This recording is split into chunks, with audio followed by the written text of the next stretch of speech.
2 वर्ष परे चाकिरीरू नहीं थांते अवसर किंतु ता पूर्वरु थानारे कार्यरत जने पुलिस एसआईंकर अकाଳରେ जीवन जाइछि। तांको देह असुस्थ थिबारु से छुट्टी नहीं निज भड़ा घरे रहुथिले।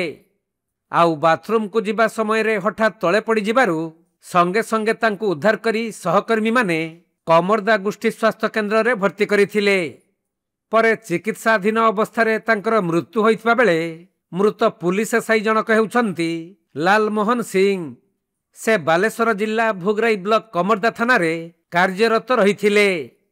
तांकर एपरी हठात मृत्यु को नहीं समग्र कमरदा अंचल सहित तांकर जन्मगाँ मयूरभंज जिला ओदोला जामुडिहारे मध्य शोकर छाया खेली जाइछि। कौन होता काली रात रे?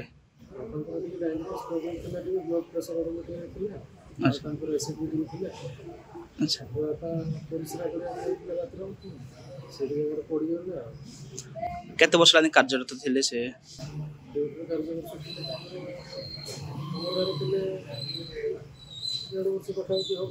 अच्छा